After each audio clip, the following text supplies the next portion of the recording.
جو ایران کے اہداف ہیں اس پورے موقع سے فائدہ اٹھاتے ہوئے، یعنی اپنے آپ کو اسٹیبلش کرنا، جس میں جو بہت بڑا ایک اہم جو پوائنٹ انہوں نے اٹھایا ہے، جو اپنا جو پوائنٹ 5 پوائنٹ ایجنڈا دیا ہے، اس میں انہوں نے یہی کہا کہ اب ہم تو اسٹریٹ آف ہرمز پہ ساورنٹی چاہتے ہیں. ہم یہ چاہتے ہیں کہ ہمارے تمام جو ایسٹس پچھلے 47 ایئرز میں آپ نے فریز کیے ہیں، hundreds of billions of dollars کے، وہ انفریز کریں. اور آپ یہ مانیں کہ جو ہے ہمیں جو ہے تمام جو ہمارے انٹرنیشنل رائٹس ہیں وہ ہم کو ملنے چاہیے. تو اس سے بہت سی ایسی باتیں ہیں، سینکشنز ہٹانے کی بات کی ہیں. تو اب وہ یہ چاہتے ہیں کہ اس سے پہلے کے مین پوائنٹس پر گفتگو ہو. یہ جو پہلے کے جو ایک بہت ہی ایک سلگتے ہوئے مسائل رہے ہیں دونوں ممالک کے درمیان، اس کو حل کیا جائے، ان کو حل کیا جائے. تو یہ ایک اب چائنا گئے ہیں، بہت شاندار استقبال ہوا، اس میں کوئی شک نہیں ہے. اور اب ان کی پریزیڈنٹ شی سے ملاقات ہوگی. اور جیسے کہ آپ نے خود ابھی فرمایا کہ چائنا کا اس میں کیا رول ہو سکتا ہے، چائنا کا وزٹ امپورٹنٹ ہے. اچھا، اس میں چائنا فیصل کے جی وزیر جی خارجہ کی پاکستانی وزیر خارجہ سے بھی بات ہوئی ہے سر. فون پر. ہاں سر، اور میں جی فرمائیے. اسی حوالے سے سر ایک اور ضمنی سوال، کہ ابھی آپ نے خود ہی جیسے ذکر کیا کہ عین دورے سے پہلے چائنیز جو فورن منسٹر ہیں انہوں نے ہمارے فورن منسٹر سے رابطہ کیا، تو کوئی نہ کوئی بات چیت تو ہوئی ہوگی. تو آپ کے خیال میں چائنا اب کھل کر سامنے تو آ گیا ہے کہ وہ بھی ایک میڈیٹر کے طور پر رول اپنا ادا کرنا چاہتا ہے، رشیا بھی یہ کہہ رہا ہے. آپ کو لگتا ہے کہ اس دورے میں ممکنہ طور پر ایران کو بھی آن بورڈ لے کے کوئی ایسی اناؤنسمنٹ ہو سکتی ہے، یا کوئی ایسی حکمت عملی ہو سکتی ہے جس سے فائنلی ان مذاکرات کے بعد کسی اگریمنٹ کے اوپر پہنچا جا سکے؟ مطلب کیا یہ مائنڈ سیٹ امریکن ایڈمنسٹریشن بھی ذہن میں رکھتے ہوئے گئی ہے دورہ کرنے؟ جی سنا، دیکھیے آپ کے ناظرین کو یاد ہوگا کہ ابھی اس دورے سے، ٹرمپ کے دورے سے پہلے، عراقچی صاحب یعنی ایرانی فارن منسٹر بھی وہاں پہنچے تھے، اور وہاں بڑی اچھی ان کی ملاقاتیں ہوئیں اور بڑی ایک کارڈیل وہاں سے تصاویر اور خبریں آئیں. تو ظاہر ہے کہ وہاں اس وقت جو چائنا کی لیڈرشپ ہے، اس سے براہ راست ایرانی لیڈرشپ نے بات چیت کر کے اپنی پوزیشن واضح کر دی ہے. اور اب یہ جو سمٹ ہو رہی ہے، اور سمٹ کے علاوہ بھی اب جو ان کے جو سیکنڈ ٹیئر اور تھرڈ ٹیئر جو ان کی ٹیم جو ان کے ساتھ ہے، ان کے وزیر خارجہ ساتھ ہیں اور بہت سے اہم لوگ ساتھ ہیں، تو ظاہر ہے کہ وہاں اس لیول پر بھی کوئی نہ کوئی باتیں وہاں کی جائیں گی. اچھا، آپ نے جو فرمایا بالکل درست فرمایا کہ چائنا ایک میڈیٹر ہے، اور اس میں قطر بھی ظاہر ہے، پھر اور ترکی کا بھی نام آیا ہے، پھر ماسکو نے بھی اس میں بہت سی چیزیں پیش کی ہیں سامنے. اس میں کوئی شک نہیں ہے. دیکھیے، ایک ہوتا ہے پرائمری میڈیٹر، تو اس میں پاکستان اسٹل ایک انڈسپینسیبل پرائمری میڈیٹر ہے. یعنی اس تمام چیزیں جو اس وقت ہو رہی ہیں وہ پاکستان کے ذریعے ہو رہی ہیں. لیکن ظاہر ہے پاکستان جب ایک اتنے بڑے واقعے اور اتنے بڑے تنازع پر میڈیٹ کر رہا ہے، تو پھر اس کو دنیا کی جو دوسرے پاور سینٹرز ہیں اور دوسرے اہم ممالک ہیں جن کا اس خطے سے تعلق ہے اور اس تنازع سے تعلق ہے، پاکستان نے ان کو بھی کانفیڈنس میں لے رکھا ہے. اور ظاہر ہے چائنا ایک بہت بڑی مثال ہے کہ مسلسل پاکستان نہ صرف یہ کہ دوسرے ممالک جو ترکی، سعودی عرب، قطر، ایران، اس کے علاوہ وہ چائنا کے ساتھ بھی مسلسل رابطے میں ہیں. جو انہوں نے اسٹیٹمنٹ جاری کیا ہے چائنا نے اس فون کال کے بعد، وہ بڑا اہم ہے.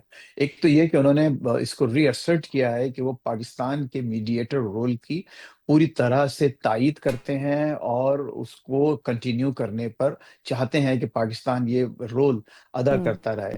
اور اس میں انہوں نے ایک بات اور بھی، ایک جملہ ہے کہ پاکستان کو انہوں نے یہ بھی کہا کہ پاکستان ول مینٹین کانفیڈنس. تو کانفیڈنس کا بہت اہم لفظ ہے کہ تمام جو فریقین ہیں اس میں، صرف ایران اور امریکہ ہی نہیں بلکہ دوسرے جو خطے کے ممالک ہیں جن کے مفادات اس پوری جنگ سے، اس تنازع سے وابستہ ہیں، ان کا بھی اعتماد پاکستان کو حاصل رہے گا.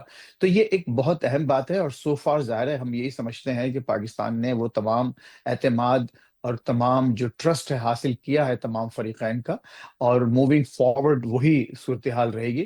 لیکن یہ بہت امپورٹنٹ میسج وہاں سے چائنا سے آیا ہے، خصوصاً اس وقت جبکہ امریکی صدر بھی وہاں موجود ہیں. اور آپ یہ بھی دیکھیے کہ اس وقت امریکہ سے کچھ ایسی خبریں، کچھ ایسی باتیں یہاں جو پاکستان کے جو ڈٹریکٹرز ہیں، یعنی جسے کہتے ہیں دشمنان دین، جسے ہم اپنے محاورتاً کہتے ہیں، ان لوگوں نے جو پھیلانا شروع کر دی ہیں بیس لیس باتیں، جیسے نور بیس پہ تیاروں کا، بالکل ایرانی بالکل. تیاروں کا کھڑا ہونا، اور کوئی دو چار ایسی باتیں اٹھ رہی ہیں یہاں پر. لیکن اچھی بات یہ ہے، سنم، میں آپ کے پروگرام کے ذریعے بات کہنا چاہتا ہوں کہ ان بے بنیاد خبروں کی زیادہ تشہیر پاکستان کے میڈیا پر میں نے دیکھی ہے. یعنی اس کو ایک پرائم ٹائم میں ان کو بہت زیادہ ڈسکس کیا جا رہا ہے، لیکن یقین کریں یہاں کسی بھی کریڈیبل اخبار نے یا ایک نیوز چینل نے ان بے بنیاد خبروں اہمیت نہیں کو دی. ڈسکس کرنا مناسب ہی نہیں نہیں سمجھا، سمجھا. اس طرف دیکھا تک نہیں ہے. تو یہاں پر وہ ٹوٹل اگنور کیا گیا ہے، لیکن ظاہر ہے لابیز نے اس کو اٹھایا ہے. مثال کے طور پر ایک اخبار، ایک سی بی ایس چینل ہے جس کو بالکل جو تانے بانے وہاں سیدھے جا کے نیتن یاہو صاحب سے ملتے ہیں، تو وہ ان کا ہی سمجھیے ایک چینل ہے، اس نے یہ ایک بے بنیاد خبر لگائی، اور اس کے بعد پھر انہی کے جو اپنے لوگ ہیں اسی لابی کے، انہوں نے اس خبر کو اٹھایا. لیکن اچھا. اوور آل اس میڈیا، یہاں پر جو میڈیا نے اس کو ٹوٹل اس کو اگنور کیا. لیکن میں نے یہ دیکھا کہ پاکستان میں سر پاکستان کے آلموسٹ ہر میڈیا کی تو میڈیا نے، بات ہی ہر آؤٹ کچھ لیٹ اور نے ہے اس کو نا، مطلب اچھا مطلب یہ مجھے سمجھ میں آ رہا ہے. ایک سوال اور بھی سر، کیونکہ پاکستان کی میڈیا کو تو ارشاد. آپ پریڈکٹ نہیں کر سکتے جس طرح ہم چل رہے ہوتے ہیں، لیکن سر پاکستان کے کانٹیکس میں جس طرح پاکستان اور چین کا جو ایک مشترکہ 5 نکاتی منصوبہ تھا اس کے اوپر بھی بات ہو رہی ہے. پھر یہ کہ ابھی بھی بیک ڈور کے اوپر پاکستان کی فیسیلیٹیشن ہے. ابھی تک امریکی صدر ٹرمپ بار بار یہ بات کر رہے ہیں کہ فیلڈ مارشل اور پرائم منسٹر جو ہیں وہ بڑی زبردست پرسنالٹیز ہیں اور انہوں نے ایفرٹ کیا ہے. ایران بھی یہ بات کر رہا ہے، لیکن اسپوائلرز اس میں آپ بالکل ٹھیک کہہ رہے ہیں کہ اپنی جگہ بدستور موجود ہیں. ابھی کتنے چانسز آپ کو نظر آتے ہیں خود واشنگٹن میں بیٹھ کے دیکھتے ہوئے کہ کیا مذاکرات کی کوئی امید ہے؟ کیونکہ امریکی صدر ٹرمپ تو یہ کہہ کر گئے ہیں دورے پر کہ اگر بات نہیں بنی تو پھر شاید ہم فیصلہ کر لیں گے کہ ہم کسی ایکسٹریم پوزیشن پہ جائیں گے. تو آپ کو کیسی وائبز آ رہی ہیں وہاں پر؟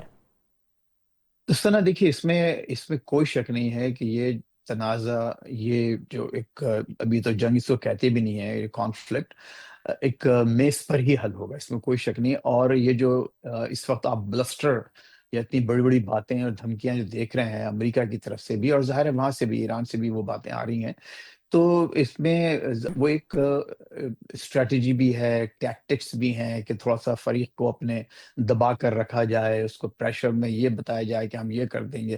اور یہ ٹرمپ مستقل آپ پچھلے 2.5 مہینوں سے، پہلے دن سے یہ باتیں کہتے آ رہے ہیں. لیکن میرا خیال ہے کہ چائنا سے واپسی کے بعد آپ اس میں کچھ پازیٹیو پیش رفت دیکھیں گے.